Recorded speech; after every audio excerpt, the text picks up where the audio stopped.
네, 뭐 애널리스트 코너입니다. 또 매크로 정리 들어가야 되고 지금 뭐 계속 그 국지적인 리스크, 컨트리 리스크하고 그다음에 이제 그 인플레이션발 금리 리스크 이슈인데 금리 쪽을 또 봐야 되겠죠.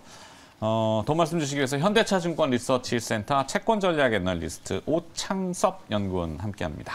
어서 오십시오. 감사합니다. 오랜만에 뵙습니다. 네. 네. 채권 시장이 요즘 어지럽습니다. 뭐 하루 이틀은 아닌데. 국내 채권 시장에서 채권 금리가 급등세를 보이고 있다. 어떤 이유로 파악을 하시는지 계속 추경이죠, 추경. 네. 그렇습니다. 오늘도 추경이신데 돌아버리겠네 진짜. 결정을 못하고 또 여야 합의를 하기 위해서 또 오해 또 많은다고 하는데 네. 자 풀어보죠. 예, 우선은 국내외 이제 채권 금리가 국내뿐만 아니라 사실 미국도 지금 이제 채권 금리가 좀 많이 올라가고 있는 상황인데요. 결국 뭐 미국 같은 경우는 우선 그 QT라고 하죠. 자산 긴축과 이제 금리 인상이 굉장히 좀 가파르게 진행될 수 있다라는 부분, 이 부분이고 또 이제 국내 같은 경우에서는 역시 금리 인상 이슈하고 이제 추경에 따른 적자 국채 발행 부분이 채권 금리의 상승을 견인하고 있습니다. 네. 규모를 두고 지금 뭐 계속 30조, 50조 왔다 갔다 하는데 50조 원이라고 쳐도 이 엑스트라 버젯이라는 규모로는 상당히 큰 편이거든요. 그러니까 네. 발행에 따른 공급 물량이 이제 가격을 떨어뜨리고 채권 가격과 반대로 움직이는 시장 금리를 계속 올리는 거 아니겠습니까? 네. 그게 경기를 리커버리 하는데 도움이 될까요?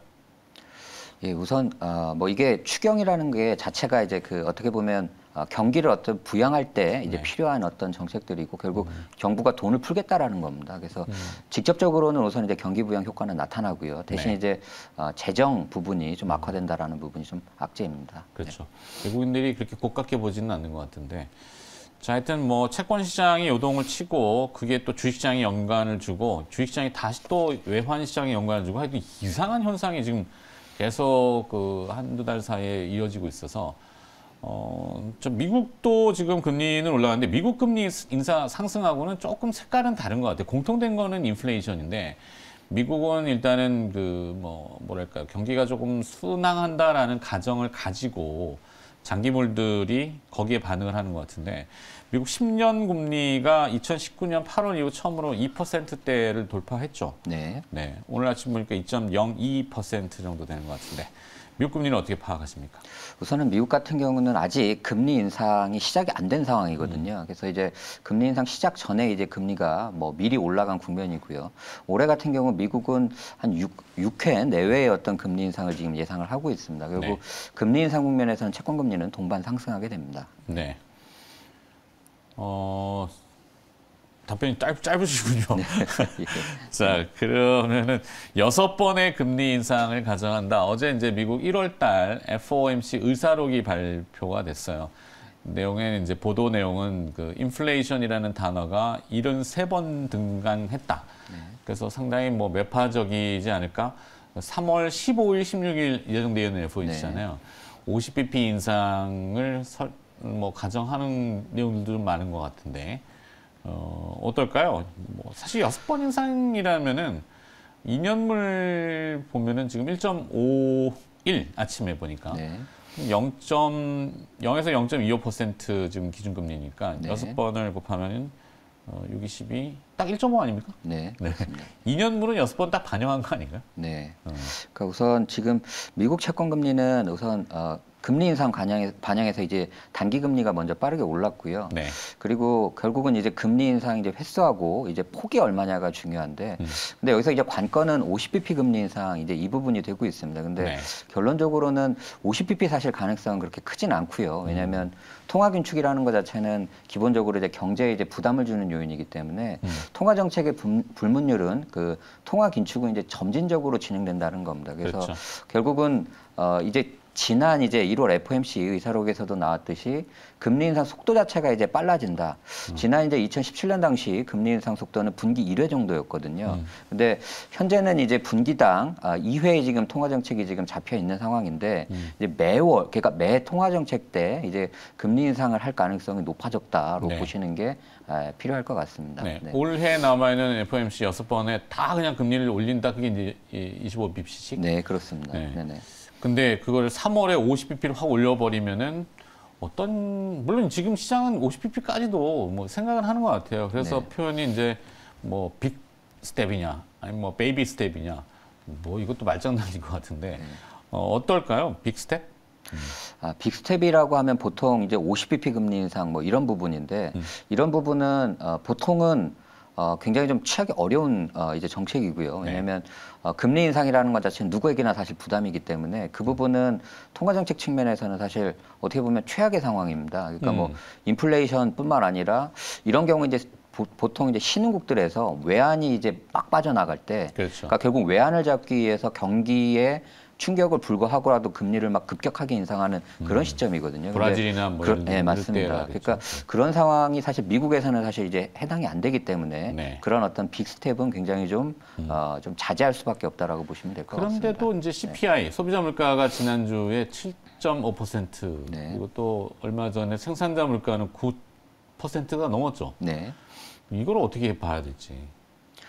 우선은 이제 최근에 이제 물가 부분에 이제 좀 부담이 되는 부분은 사실 유가거든요. 네. 유가가 지금 최근에 이제 90달러대 올라갔고, 그리고 우크라이나 이제 긴장 상태가 이제 100달러까지 갈 거다라는 이제 이런 부분들이 사실은 이제 생산자 물가하고 이제 물가의 어떤 그 가장 이제 큰 충격 요인인데요. 결국은 변수는 이제 우크라이나 사태가 이제 어떻게 되느냐라는 부분인데, 사실 그 부분이 이제 전쟁으로까지 갈 가능성이 얼마나 높느냐가 이제 중요할 것 같습니다. 네. 근데 대부분 이제 전문가들은 그런 어떤 전쟁으로 가기보다는 이제 벼랑 끝 전술이라고 이제 보통 얘기를 하죠. 결국은 어떤 이제 분쟁을 조절하는 쪽으로 갈 가능성이 높다라고 보이게 된다면 결국은 네. 1, 4분기에 유가는 고점이 될 거고 결국 인플레이션도 1, 4분기 정점 이후엔 하락할 거다라고 보는 게 지금은 전반적인 의견이다라고 보입니다. 네. 자, 미국은 미국이고 우리의 이제 한국은행 금통위도 24일 날 제가 알기로는 2월에 있죠. 네. 3월에는 금통위가 없고. 네. 우리 금통위는 어떤 결정을 또 할 것인지 대통령은 나와서 물가를 강조하면서 하고 네. 국회는 여야가 지금 추경을 놓고 싸우고 있고 네. 경제부총리는 적자 재정에 대해서 강조하고 못하겠다고 총리는 또 중재 나서고 이게 막 뒤죽박죽이잖아요. 네. 직접적으로 제가 표현하자면 그런데 네. 과연 빨라지는 미국의 긴축 속도에 우리 한국은행은 기준금리를 어떻게 결정할 것인지. 뭐 한국 같은 경우는 근데 약간 지금은 좀 오히려 한국은 이제 작년 8월부터 올해 1월까지 3회 금리 인상을 이미 했고요. 네. 그래서 선제적으로 이렇게 이제 통화정책 대응을 나서서 약간 어떻게 보면 이제 좀 여력이 있습니다. 그러니까 미국이 금리 인상을 막 따라가진 않아도 되는 거거든요. 그렇죠. 그래서 상대적으로 이제 한국 같은 경우는 국내 인플레이션이라든지 경기 요인에 맞춰서 금리 인상을 앞으로 가져갈 가능성이 높다라고 보입니다. 네. 국내 CPI는 아직까지 3%대니까 네. 성장률이라든지 뭐 고용 상황들 여러 가지 경제 재반 여건을 고려해서 너무 급격하게 움직이지는 않을 것 같다. 이런 네. 내용이시죠. 네. 그렇죠. 우리나라는 우리나라대로. 그러니까 뭐 미국의 긴축에 대해서 물론 금리라는 게 이제 동행하는 성격이 있긴 합니다만 우리가 이렇게 촐싹맞게 안 할 거다 이렇게 봐야 되겠군요. 표현을 어떻게 해야 될지 모르겠네. 자, 현재 세계 경제의 경기 국면이라고 해야 될까요? 말씀드린 대로 뭐 이제 금리가 오르고 인플레이션이 올라가는 거야. 뭐 그렇다 치더라도 성장률이라든지 경기가 순항하면서 이것이 동행하느냐. 그렇다면 받아들일 수 있는데 경기 회복은 아직 더디다라면은 이건 또 다른 얘기잖아요. 네. 어떻게 지금 경기 국면을 판단해야 될까요? 우선은 이제 그 경기 같은 경우는 현재 글로벌 경기 자체가 이제 정점을 지나서 이제 네. 둔화하는 이제 국면에 이미 진입을 했습니다. 그래서 뭐 경제의 어떤 그 이제 순환 이제 주기상으로 보면 어떻게 보면 이제 그 봄, 여름, 가을, 겨울에 가을에 이미 진입한 상황이고요. 네. 특히 이제 미국이라든지 인도, 중국 같은 경우는 이제 오히려 이제 경기가 좀 수축되는 국면에까지 이미 좀 진입을 했습니다. 네. 그런데 이제 여기에는 그렇지만 이제 좀 한 가지 좀 봐야 되는 부분이 작년 이제 하반기에 글로벌 공급망 차질 때문에 이게 경기가 좀 빠르게 예상보다 좀 빠르게 내려온 부분이 있거든요. 그래서 이러한 부분들이 앞으로 개선된다라고 하면 경기 부분은 사실 또 올해 같은 경우는 상반기에 다시 개선될 요인도 상존하고 있다라고 좀 보입니다. 네.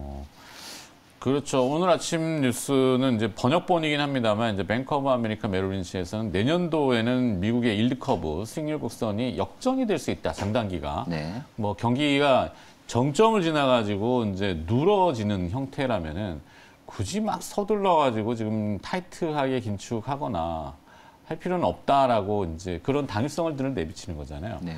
지금 나오는 저 도표는 무엇을 설명하는 거죠? 보통 이제 세계경제를 이제 봄, 여름, 가을, 겨울에 이제 보통 이제 비율을 해서 사계절에, 그게 네. 사이클이거든요. 네, 그걸 이제 일사분면, 뭐 회복, 확장, 그다음에 후퇴, 수축 이렇게 네 국면으로 보게 되면 지금은 이제 후퇴 어떻게 보면 봄, 여름, 가을에 해당하는 요거 후퇴 국면에 이제 전 세계가 이제 국면이 지금 네. 위치해 있는 상황이고요. 그리고 사실 뭐 앞으로 이제 중국이라든지 뭐 미국 같은 경우는 이미 4분면까지 넘어갔습니다. 그래서 수축 국면까지 넘어간 거거든요. 그래서 세계 경제가 지금은 이렇게 되면 이제 경기가 수축 국면으로 지나가는데 금리 인상을 하는 게 아니냐. 사실 이 우려가 높습니다. 근데 이 부분에는 근데 한 가지 좀 저희가 영향을 미친 부분을 같이 봐야 되는데 이게 일시적인 요인도 분명히 영향을 미쳤거든요. 네. 그러니까 글로벌 공급망 사태라든지 오미크론 사태 이게 사실은 악영향에 미치면서 예상보다 빠르게 경기가 수축 국면까지 지금 내려왔는데 이게 만약에 사실 다시 이제 일시적인 부분들이 해결이 된다라고 하면 약간 정도는 이 후퇴 국면이 다시 뒤로 돌아갈 가능성이 좀 있다라고 보입니다. 네. 그래서 뭐 이런 국면이 올해 좀 될 것 같고 그렇지만 점진적으로는 결국 이제 경기가 후퇴 국면에서 결국 계속해서 이제 둔화하는 국면이기 때문에 금리 인상 부분은 결국 올해 상반기에는 좀 가파르게 가져갈 수 있지만 하반기 이후부터는 좀 완만하게 가져갈 수밖에 없는 국면이다라고 보입니다. 그렇죠. 네.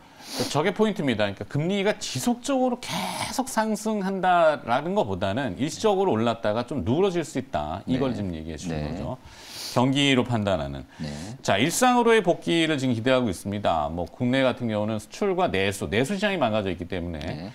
경기를 회복시키려면 내수가 돌아가야 되는데 리오프닝 이런 거에 대해서는 경기가 조금 개선될 소지가 있을까요?